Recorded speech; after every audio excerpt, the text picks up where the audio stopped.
this is something I want to bring out for a lot of the young men and women in Israel. And I mean, if you're from New York, you're familiar with a councilman named Charles Rangel. Would you still seriously favor a draft in this country?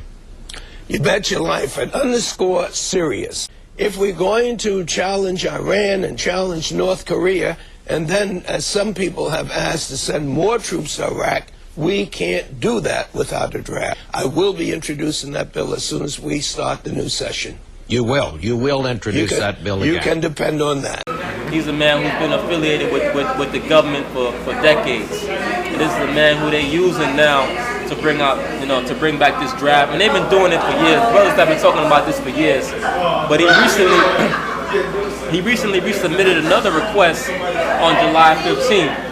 And you can go and look it up as the text of the bill is HR 5741, the Universal National Service Act.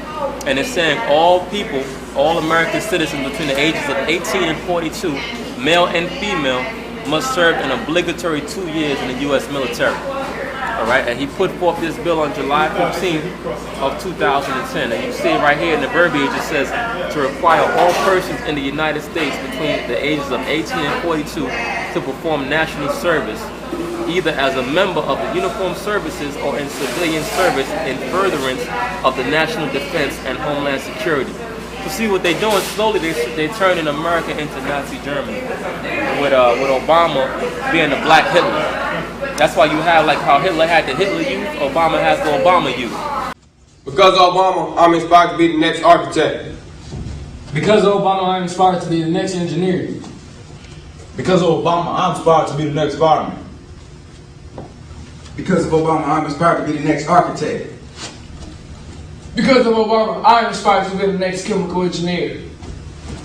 Because of Obama, I'm inspired to be the next entrepreneur.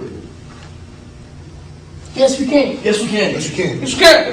Yes, we can. Yes, we can. Yes, we can. Yes, we can. Yes, we can. Obama speaks on race America. Yes, we can. Embrace the burdens of our past, down the ridiculous of our past. Yes, we can. Take full responsibility for our own lives. Yes, we can. Have our own dreams and do not come into the expense of your dreams. Yes, we can.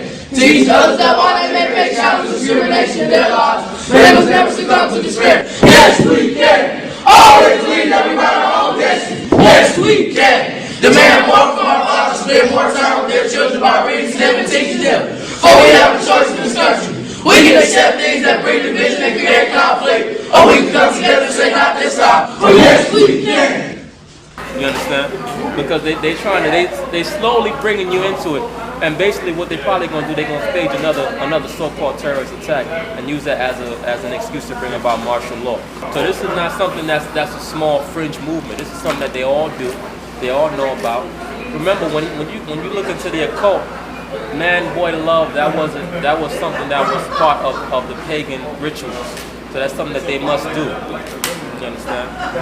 That's why they always want to molest little boys and carry on with little boys, because that goes back to the worship of Nimrod, or the worship of Osiris and Horus. That they were born into that spirit, like Cupid, the god Cupid. You know, the little baby, the little naked baby, the arrow shooting. Supposed to be like 12. Yeah, that's really talking about Horus, who was supposed to be the reincarnation of Nimrod, but he was known as the god of love. Right now, one of the gods of love also was known as Pan, and Pan was the god of pedophilia. All right, he would lure little boys out into the woods with his flute, and then he would molest them. You can look that up. Like the Pied Piper. Right, like the Pied Piper. And that's where you get the character of Peter Pan from. And now Michael Jackson was put under MK Ultra programming, known as Peter Pan programming or top programming. That's how you know he was molesting those little boys, but he was programmed to do so. All right, he was programmed to molest little boys. It wasn't something that he was doing of his own volition. Right? When he grew up in that Hollywood scene, he was subjected to what they call satanic ritual abuse. Meaning he was taken out to a lot of these satanic and occult meetings, and him and his brothers were subjected to sexual abuse at the hands of their father and at the hands of a lot of these other so-called business people. A lot of your most famous people in the world, athletes, actors, so on and so forth, are Satanists, believe it or not, and they believe in that. But let me get back to this for a second.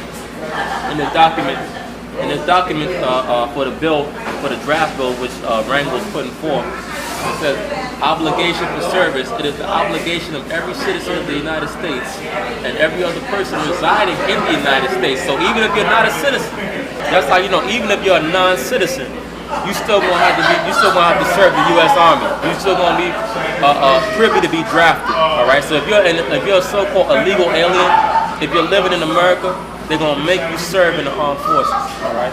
Because it says obligation for service. It is the obligation of every citizen of the United States and every other person residing in the United States who is between the ages of 18 and 42 to perform a period of national service as prescribed in this title, unless exempted under the provisions of this title. Right? And the only way that you can be exempted basically is if you're still in high school over the age of 18. But if you're still in high school up to the age of 20, you have to serve after that. All right. And also you can file as a conscientious objector. But even if you file as a conscientious objector, you have to appear before a board, and they have to determine if your objection is reasonable or if it's legitimate. So around what time is this draft coming? Well, they put it in. He submitted the bill on the 15th, so they have to accept it in the House. But you know how bills go, and they take it and it goes before the president. He has to accept it, then it becomes a law. All right. Right now, it's just a bill that he puts forth in the House, and if they pass it through as an act, then they'll stamp it in as a law. All right. Let's say under some of the requirements, the induction requirements, the president shall provide for the induction of persons described in Section 102A to perform their national service obligation, and a limitation on induction for military service. Persons described in Section 102A may be inducted to perform military service only if a declaration of war is in effect, and we're already at war. So they can bring this in now if they want to. Or two, if the president declares a national emergency, which means a so-called terrorist attack. So if there's a terrorist attack, he can basically say that everybody must serve in the military. All right. So, which the president determines necessitates the induction of persons to perform military service, and immediately informs Congress of the reasons for the declaration and the need to induct persons for military service. So basically, after you're drafted, you have to serve a mandatory 2 years. Now, I was listening to the radio this morning. Drafted, you got to serve a mandatory 2 years. And I was listening to the radio this morning, and one of the military officers brought out that the highest amount of casualties are for the soldiers that are in their first year. All right. So once you get past your first 2 years, you pretty much have a better chance of surviving. But the people who they draft are the ones that they're gonna send out to the front lines. Mostly you young black and Hispanic men. And they're gonna, the white man gonna make y'all prove how much you love America anyway. Because y'all must they love America. The black man gets mad when you say anything about America. Your job as a black man in America is to keep the laws of the Most High, keep the laws of the land. You don't break the laws of either the land or the Most High, and you wait for the Most High to send Christ back to come and save you. Not to run around trying to be a patriot. How the black man become a patriot, man? That's ridiculous. That's like you said that you love this thing. Come on, man. This place was built on the bloodshed of your ancestors, man. But the so-called white man, he's gonna make you show how much you love America, because he's not gonna run around the world fighting and conquering while black people just standing on the corner in the hood collecting government checks, and you're not doing nothing. If you love America, he's gonna make you show it. He's gonna make you prove it.